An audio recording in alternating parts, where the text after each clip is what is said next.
कैसे हैं आप लोग? आशा करता हूँ बढ़िया होंगे, मस्त होंगे। तो आगे चलते हैं। आज के वीडियो में हम जानेंगे कि हम जो आधार कभी अपडेट करवाते हैं, कोई बायोमेट्रिक अपडेट हो, मोबाइल नंबर अपडेट हो, एड्रेस अपडेट हो, ऐसा कुछ अपडेट करवाते हैं तो उसमें हमको कुछ ऐसा शिकायत आता है। जैसे आधार अपडेट करवाते हैं और स्टेटस जब चेक करते हैं तो स्टेटस चेक करने के बाद हम लोग को कुछ इनवैलिड आधार करके मैसेज आता है। इनवैलिड आधार जब चेक करते हैं स्टेटस को तो इनवैलिड आधार करके कुछ ऐसे आता है, देख सकते हैं। Your update request has been reject due to invalid Aadhaar number, request to re update by with correct Aadhaar number. तो ऐसा क्यों आता है? जब हम आधार हम अपडेट करवाते हैं, आधार नंबर सब चीज़ सही देते हैं, तो आखिरकार ऐसा क्यों आता है? ये प्रॉब्लम क्यों बताया जाता है कि आपका आधार नंबर इनवैलिड है? ऐसा आखिर होता क्यों है? इनवैलिड आधार क्यों बताता है? तो आज उसी के बारे में हम लोग जानेंगे कि आखिरकार इनवैलिड आधार क्यों बताता है। तो सबसे बड़ी बात यह है कि आप जब आधार अपडेट करवाते हैं तो चाहे बायोमेट्रिक अपडेट करवाए हो या बायोमेट्रिक हो या मोबाइल नंबर हो या किसी प्रकार का अपडेट आप करवाए हैं, तो वो इनवैलिड क्यों बताता है? इनवैलिड बताने का सबसे पहला कारण ये है कि हो सकता है आप जो आधार अपडेट करवाए हैं उसमें एक प्रॉब्लम आया हो सकता है आपका जिस समय किया गया उसमें नेटवर्क इश्यू हो सकता है कि आपका आधार कैंसिल कर दिया गया हो सकता है ऑपरेटर जब आधार अपडेट कर रहा हो उस समय आधार नंबर सही से नहीं डाला गया हो।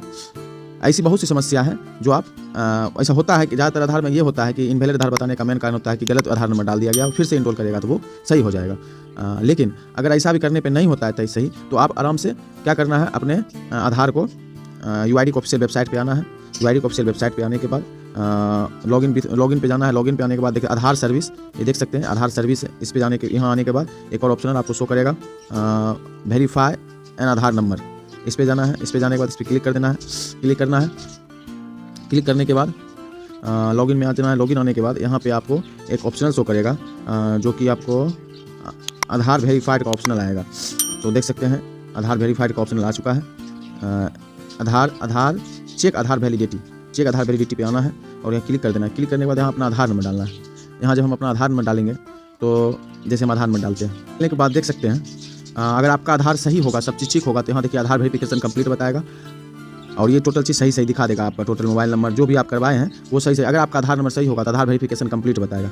बाई चांस आपका आधार नंबर अगर गलत होता है तो अगर आपके आधार में अगर कोई प्रॉब्लम होगा तो देख सकते हैं इस प्रकार का आपका शो करेगा। वहाँ जब आप चेक वैलिडिटी पे जाइएगा तो वहाँ इस प्रकार का शो करेगा, आधार नंबर इतना हैज़ बीन डीएक्टिवेट या तो कैंसिल। अगर डीएक्टिवेट हो चुका है तब उसका उपाय है कि आप एक फुल बायोमेट्रिक करवाइए आधार सेंटर से और UID के हेल्प पे मेल कर दीजिए, वो सही हो सकता है। लेकिन अगर कैंसिल हो गया है तब आपको रीजनल ऑफिस से ही सही होगा, रीजनल ऑफिस जाने के बाद ही सही होगा। तो इस प्रकार से आपको ये समझ चुके होंगे कि अगर आपके आधार में प्रॉब्लम है, अगर इनवैलिड बता रहा है तो ये दो ही कारण हो सकता है, या तो आपका आधार कैंसिल है या तो ऑपरेटर द्वारा जो आधार अपलोड किया गया है हो सकता है वहाँ टाइप में मिस्टेक के कारण इनवैलिड आधार नंबर डाला गया हो, गलत आधार नंबर डाला गया हो, या नेटवर्क इशू के कारण ऐसा भी होता है। चाहे वो बायोमेट्रिक करवाइए या मोबाइल नंबर करवाइए, कुछ भी करवाइए, तो ये इसी कारण की वजह से होता है। या तो आपका आधार नंबर गलत डाला गया, या तो आपका आधार कैंसिल हो गया या डीएक्टिवेट हो गया है। इसी सब कारण से वजह से आपका आधार नंबर इनवैलिड बताता है। तो आप देख चुके हैं सही देख चुके हैं कि आपका आधार इनवैलिड क्यों बताता है। पहला कारण तो ये है कि आपका आधार इनवैलिड बताने का कारण या तो जब आधार अपडेट करवाए हैं तो उसमें हो सकता है कि आधार नंबर गलत डाला गया हो, या तो आपका आधार कैंसिल हो चुका है या आधार डीएक्टिवेट हो चुका है। ये सब कारण की वजह से आपका आधार इनवैलिड आधार बताता है। वो फिर से इनरोल, अगर आपका आधार कार्ड अगर आपका आधार कार्ड नंबर गलत डाला गया हो तो आप फिर से इनरोल करवाइएगा तो वो सही हो सकता है। लेकिन अगर कैंसिल हो गया है तो आप कितना भी बार करवाइएगा वो आधार इनवैलिड ही बताएगा। तो पहले आप कैंसिल आधार को रीजनल ऑफिस से सही करवाइएगा, फिर अपडेट करवाइएगा तो वो सही हो जाएगा। तो इस प्रकार से आप अपने आधार को सही कर सकते हैं। और ऐसे ही वीडियो को देखने के लिए हमारे चैनल को सब्सक्राइब कर दीजिए, लाइक कर दीजिए। धन्यवाद।